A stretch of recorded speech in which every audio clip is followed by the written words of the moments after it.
Architectural shingles, most of them are between 30 to 50 year. Okay.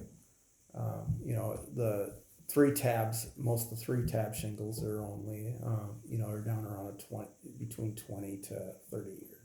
Okay. And, but when the system itself, we actually mount, the panels will actually be raised up about 3-4 inches off the roof. They don't lay on the shingles. Okay. We put down a grid system on the roof of channels that we get bolted right to the roof rafters, and then the panels then are attached to that. Additionally, besides being the monocrystalite, for testing purposes, they have taken a baseball pitching machine, and have pitched a baseball using a pitching machine at 150 miles an hour. Okay, so basically, what it would show us is the strength, during a hailstorm or something. And Okay. the acrylic covering the panels withstood 150 mile per hour fastball. Oh, okay. Okay. Without breaking. So what that tells you is the fact that, unless we get really large hail, which here in Minnesota we don't typically get, when you're down in Oklahoma and Missouri and some of Arkansas, they have a tendency to get the big, huge freaking hail. The biggest that I've ever seen in it's almost 60 years now that I've lived in Minnesota is about golf ball size hail. Okay. And that's, they'll withstand that very easily. What's your average electric bill? Would you say? About $100, $120. About 100, 120? Yeah. Okay. So will we need to take separate insurance if you have something like that on your roof? No, It depends on your insurance company. So I've May one have of to the one of the homeowners that I talked to works for State Farm, and he said sometimes what they do is they put, if your electrical system is producing 20% more than the electricity you're using, it's a business now because you're making money. So they make you do a general liability, like a commercial insurance for it, which is less expensive than your home. Okay. It'd be less expensive. But if you're not producing 20% more, then you can just put it under your regular liability insurance. Okay. So it just all depends. Okay. And do they, I'm sure there's a mechanism, but can they ever be like a fire hazard? The solar panels, So because of solar- overheating or anything? So solar is not a fire hazard because solar only receives energy. They don't give off energy. So that's the misconcept where a lot of people think, oh, they're fire. No, what it is that when fires start, because it's electrical, they can catch on fire, but they never start the fire. Okay. That's the only thing. Okay. So the system, works, as we, with the credits and stuff. And then,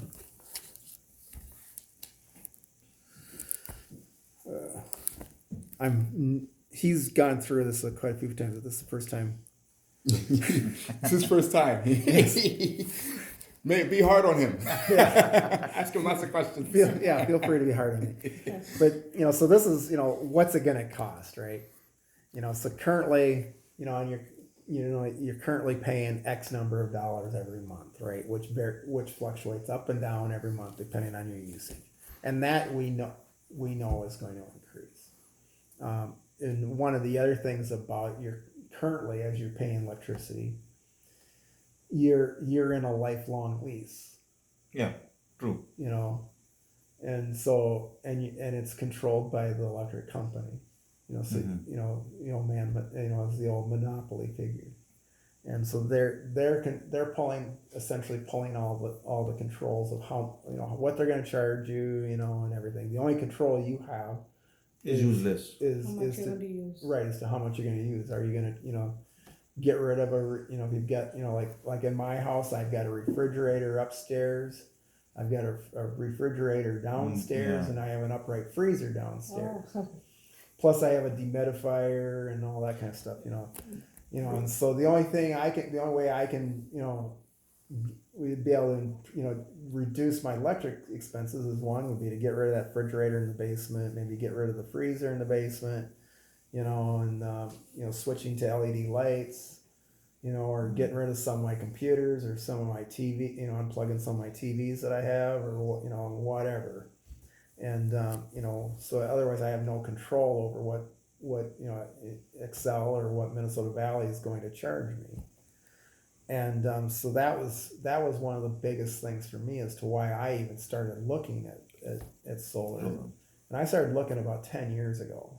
And I actually looked at the aspect of, did some research and stuff and looked at the aspect of actually buying the panels myself and doing the do-it-yourself aspect and installing it myself. Wow. And then just and putting all the panels on myself, and then and then hiring an electrician to come in and do the hookup, because you got to have an electrician to do that. But what I was finding in costs, was pretty high up there, even doing it myself.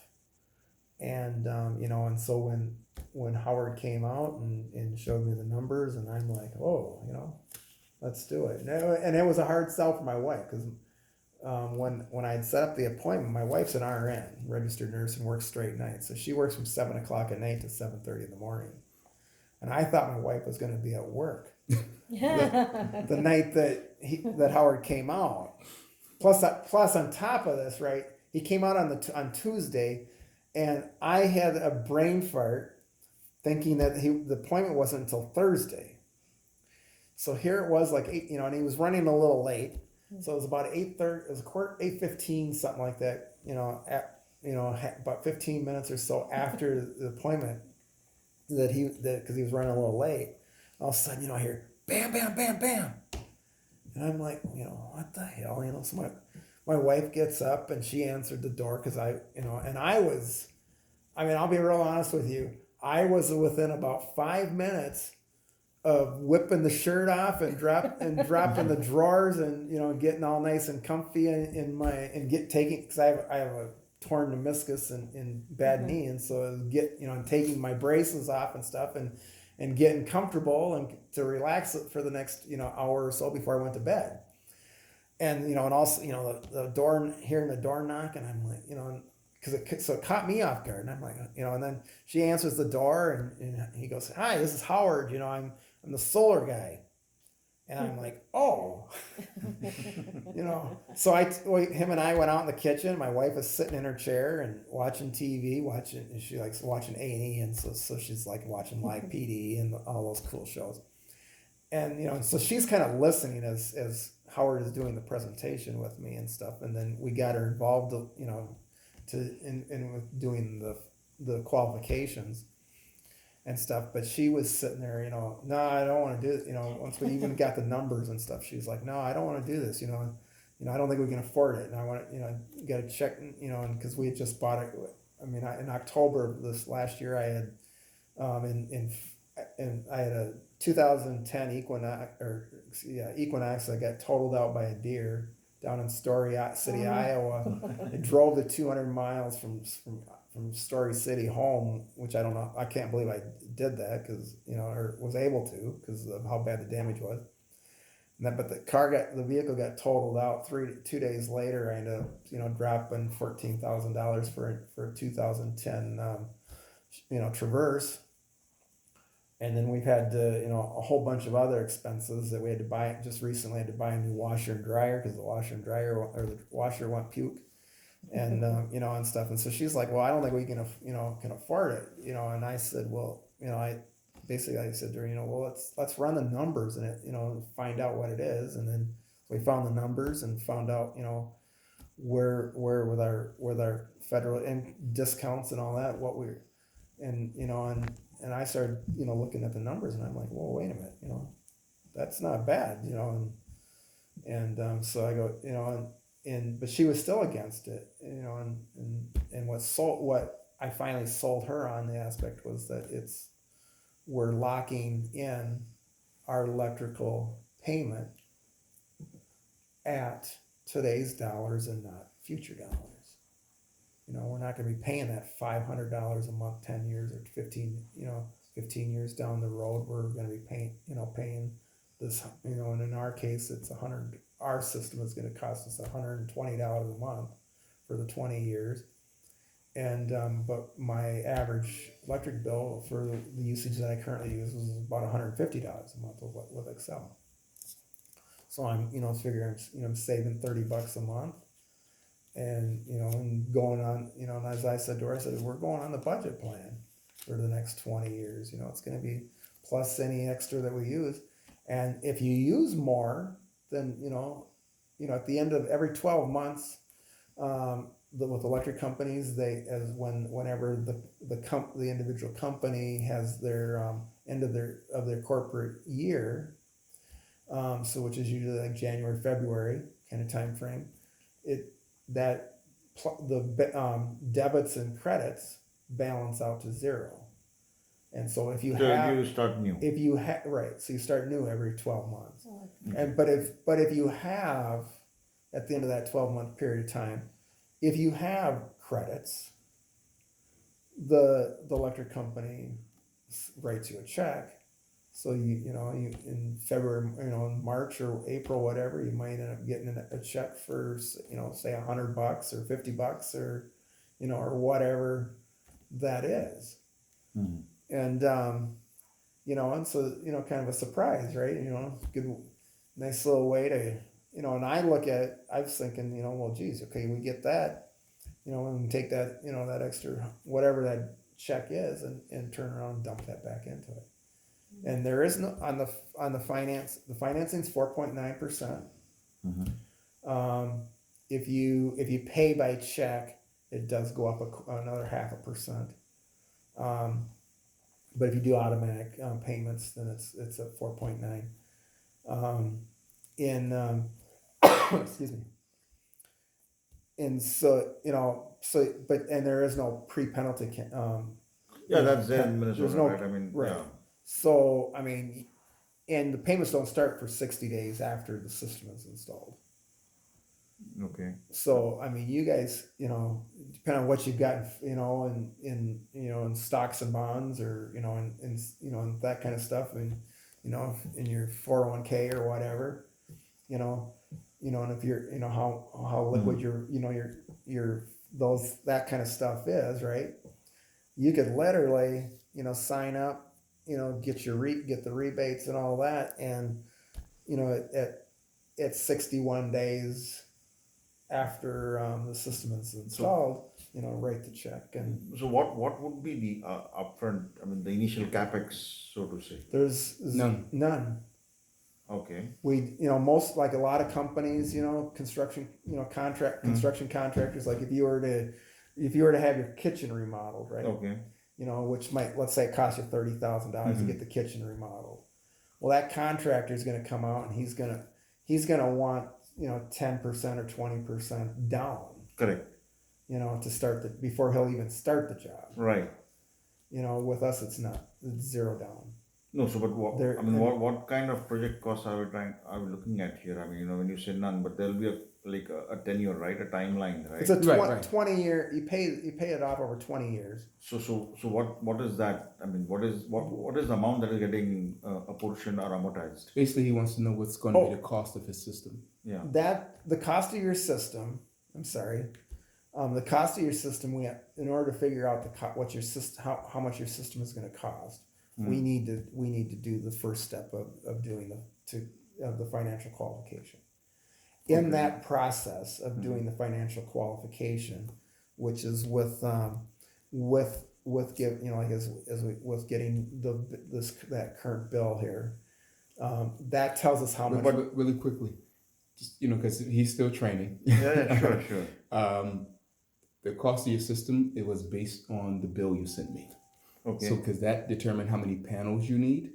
Okay. And that's how we determined your cost. Okay. So when he's finished explaining everything, I'm going to hand him the tablet, and he's going to go over the cost with you whenever you're ready, Yeah, Kevin. okay. Your electrical usage is Right, is right. I mean, that determines basically how is an idea. big Yeah, that how is- big I or think, how yeah, that is small what, the, yeah. You ready for the numbers? Yeah. You are? There you are, my friend. okay. Your first time doing the numbers. Okay. All right. So this is gonna be interesting.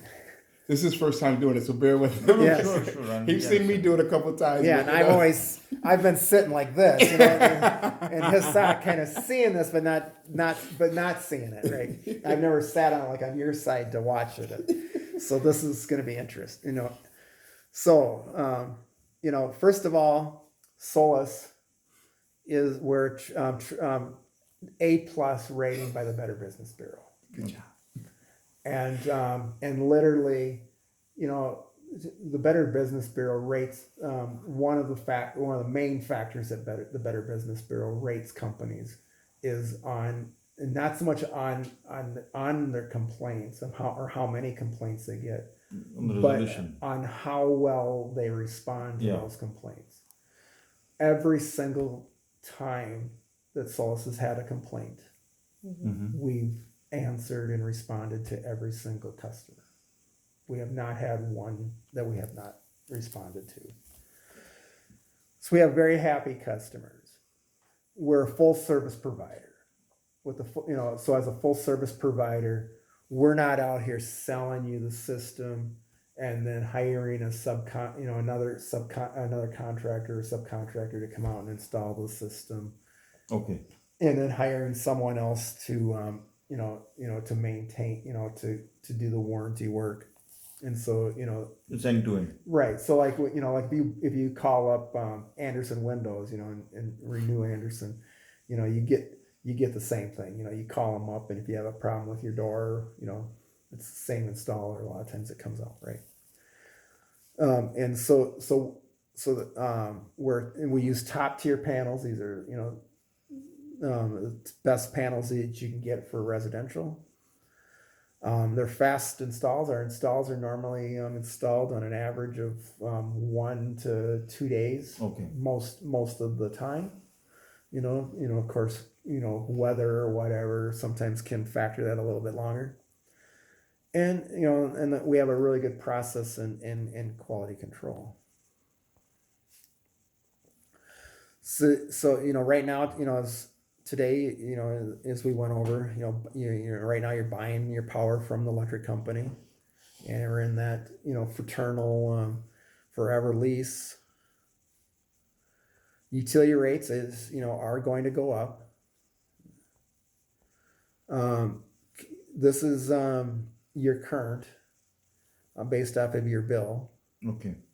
That you're currently you're averaging about $89 a month. Okay. Estimated over 25 years, you're going to be paying $42,000 for an estimated average monthly of $223. Mm-hmm.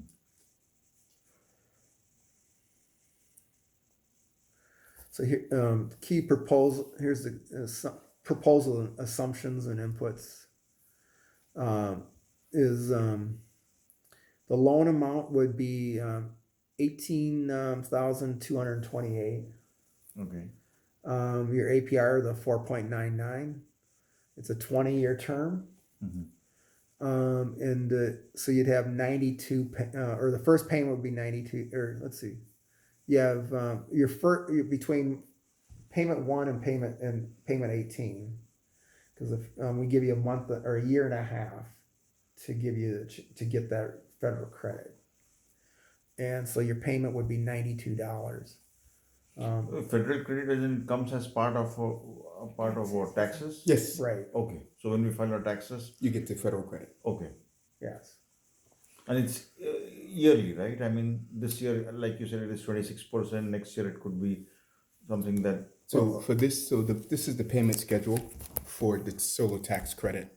For 19, it was 30%. It is 26% for 20. For 21, it'll be 22, and then for 22, it goes away. But this can change, right? I mean, Once you're You set, get it's a one-time. no. What I'm saying is this federal No, you credit get it can only one change. time.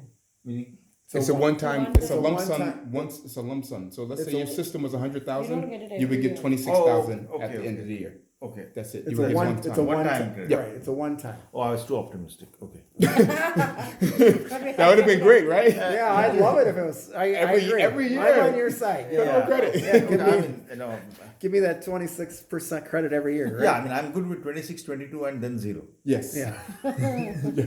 Oh, that would have been nice, right? So on your current annual utility usage, you're using about 6,700 kilowatts a year, and adjusted annual for utility usage is 6,074. And So basically, I think one key takeaway is we're looking at about 18 to 19,000. Yeah. So Capital the cost Capital the cost. cost of the system is going to be 18,000. Yeah. What your payment will be $92. So basically, instead of paying 89 or 100 and 120 a month, you pay 92 Okay. because you don't have to pay Minnesota Valley anymore. You pay your solar system is going to provide your electricity. after I'm sorry. after 18 months, after the first 18 months, your payment will actually drop $2 down to $90 a month. Okay. It will drop down, and just to help them out, if you use your tax credit Right. to pay down the financing amount. Oh, okay. If you use it. If you don't use it, then what happens, Kevin? Then it bumps up. Then it'll bump up to $125. Oh, okay. Okay. So the money that you get Because, from the you know, rebate, you have to put Right. it So into this. so the 26. Yeah, I mean, it depends, right? I mean, at the end of the day, we'll pay 4.9% interest. So Right. we'll Yeah, have to figure out- 4.9 is pretty is good. Is Yeah, good I mean, interest you know, rate. I mean, over 18 years. It's- You know. So this is the thing, and this is a lot of the homeowners. I've been doing it about 5 years. A lot of homeowners, they take that tax credit. Let's say you are financing a car.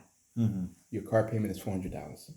You have 5,000, 6,000 left on the car. You pay the car off. Now you don't have a $400 payment. Your payment goes up to $125. You're already used to paying $120. Right. So for $5 more, Yeah. you don't have a car payment, Yeah. and you have electricity. Makes sense? Yeah. So a lot of times people do that. So sorry, just on those same lines, before you continue, in the event that we sell the house, what happens with The home. So this is what you want to say. I let Kevin take it. I'm sorry. I let Kevin. We just got this question asked to us earlier today for the first time, okay. and so the way Howard explained it to them was that there's 3 different ways. The first way is that you can bundle the solar panels into the purchase price of the house as part of the cost of the house, because it is a permanent fixture on the house, and so what putting solar on your house is going to increases the value of the house approximately 16%. So as an example, let's say your house is worth $1 million, right? I wish it was, but Yeah, so do I. But so that would be at 16%. That's $160,000 increase, right? On top of that, which I just on this one website that he's got me connected to, and I can actually pull it up on my phone and show you this. It actually talked in there on this website that on these houses that are like $500,000 and up, and the more expensive the house is, the longer the house usually sits in the market. So these really expensive houses, they'll sometimes sit on the market for 2, 3, 4, or 5 years before they're sold. Well, but this site that Howard showed me, and I've been using it, all week since he showed me. And One second, Kevin. I want you to tell them about the site, but I just want to answer your question. So most people sell the house with the panels. Right. So what happens is that your house is say $200,000. You've been here 20 years. You have say $50,000 left on the mortgage. You sell the house for $250,000. You take the $50,000 that you paid extra. You pay down the mortgage. You put $50,000 in your pocket. Make sense? Right. Yeah. Same thing with same thing. The solar will add value anywhere between 4 to 17% value to the house. the panels were 18,000. You sell the house for say, now you sell the house for 300,000. You Right. take the extra 100,000. You pay Mortgage the and the right, solar to panel. pay the mortgage. You pay the panels. The person who moves in has free electricity. Okay. That's the first. That's what most Yeah. people do. The other one, people take it with them to their new house, if their new house is compatible for that system. Oh, can it be? It can be, yeah. You could unhooked? hire Solstice to come in and Take it and move take it. the panels down and move And move it. That's to a better idea. Right? No. Oh, I've only seen one homeowner do that in my 5 years. but won't the bolts or the structure that is installed in the roof Damage damage it or No. Oh. No, because the way they install it is that what they're doing is they're doing a lag screw into your rafter. That's why they're going to check the rafters because most of the times when you're hanging pictures, you're looking to hang it on a beam. yeah. So they're looking, is it 16 on center, 24? So they're going to go right into the rafter. Okay. They put a metal shingle underneath and then they geoseal it with the same geoseal that the space plant, the aircrafts, the go to space use. Okay. So you know what I mean. So that's how they do that. So and then what they do is when they come out and take it out, that shingle is still geosealed to the house. They fill the hole, Oh.